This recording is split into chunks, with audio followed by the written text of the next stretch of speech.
Welcome back to Bluegrass Dreams to Seams. My name is Cheryl, and this is all the sewing I've been able to get done this week. The bodice to the dress is pretty much finished. The skirt, the first two of three tiers, is ready to be sewn together, and then I have to hem and gather the third tier, and then after the skirt's put together, then you join that to the bodice. You'll see this next week. Here is the bodice of this dress. Now I can certainly see why Jen from Today in Jen's Sewing Room, who's made this, loves it so much. But I had this fabric, it was a remnant off of, well, a clearance table because it was damaged. So there was a rip this long across the grain of the fabric, about 3/4 of a yard from one end.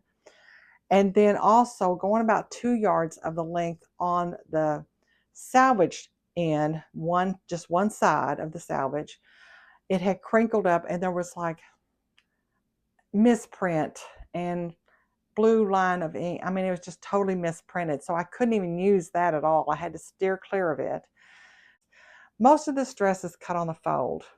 So that's what saved me. The fact that I had enough room to cut everything over there on that side of the fabric. So here we go. This really would lend itself to do some fabric manipulation right here and color blocking as well. I just love this. This is really, really nice, this inset. I do wish it was lined though.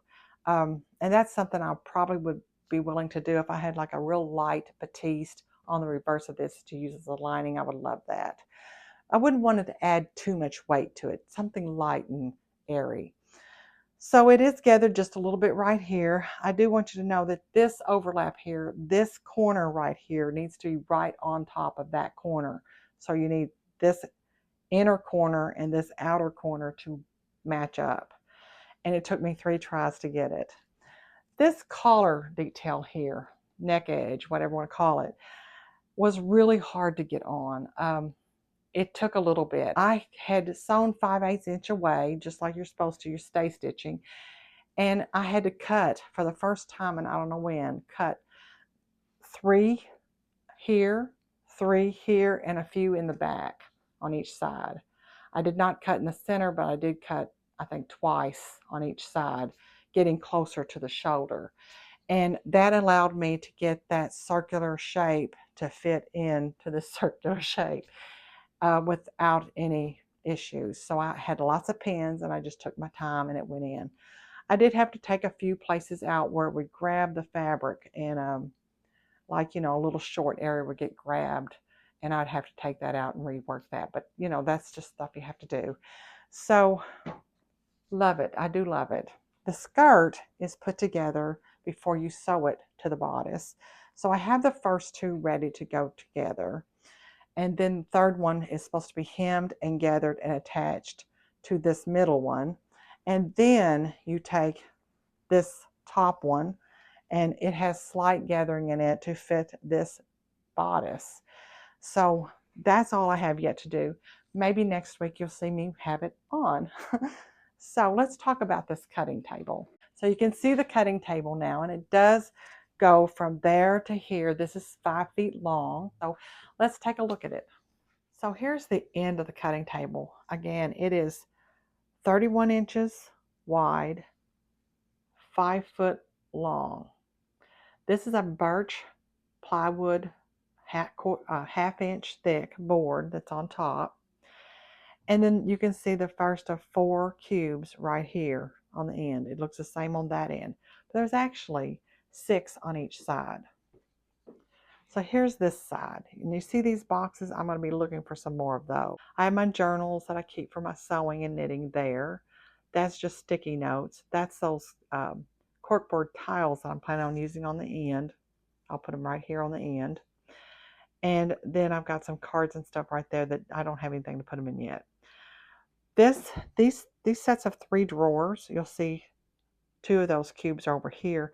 They have ribbons and laces and stuff in them that was already made up before when I did the sewing room. This is actually a drawer that has a hanging file in it, which I really don't like. I would like to put a base board. See, it's open. I'm going to show you. It's open. Doesn't have a board down here. And I really don't like that. I don't mind having the hanging files there, but I wish that I had something there to kind of be able to use the whole space. These open areas here were great to plan because now I have some place to put all my interfacings and other types of things that you need for sewing that you really don't see, but it's just part of the construction of the garment or bag. And then there's some batting and stuff there, other things. Love little storage boxes like that. And this is a space for a drawer that's not empty yet, but it will go there. And the other side, so here's the other side of the cabinet. You see there's those two sets of cubes, or two cubes that were already in here. Put a base there. I'll have a drawer here. This is all open shelving here that I've got all these storage boxes. I love decorative boxes. And then these are things that I found handmade. I have all my Bernina books and things for it here. All my Janome serger and felting machine information is here, along with all the tools and extra buttons, antique buttons and stuff that I took from Mom's house.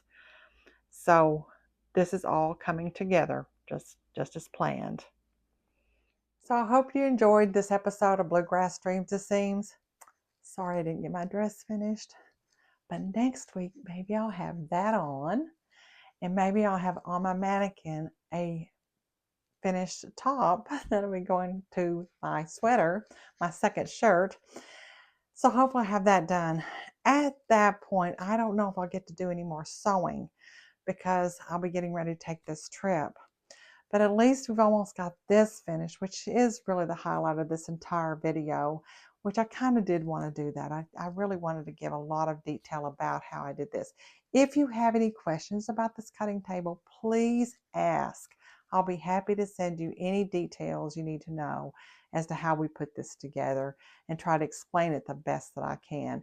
Hopefully any pictures that I've put in will also be helpful for you to do that. I do suggest that if you're not sure about things, get out some graph paper and start drawing. I made my little squares represent 2 inches. That way I could get that on the sheet of paper. Some people like to draw things out and lay it on the floor so I can kind of see how much space is going to be used up. I've seen that done with furniture placement and all kinds of things like that. You know, if that's something you think you need to do, do it. But I think every sewing room can really benefit from having a cutting table if you have the space for it. I could accommodate this size, but nothing any bigger. So next week, finished dress, yes. Hopefully the top is finished on that. And hopefully I have a top finished. So got to get these things done. I got to get going. And then I'll let you know if there's going to be any other videos or how much of a break there's going to be before you see me again. Happy sewing, everybody. I look forward to seeing you again next week.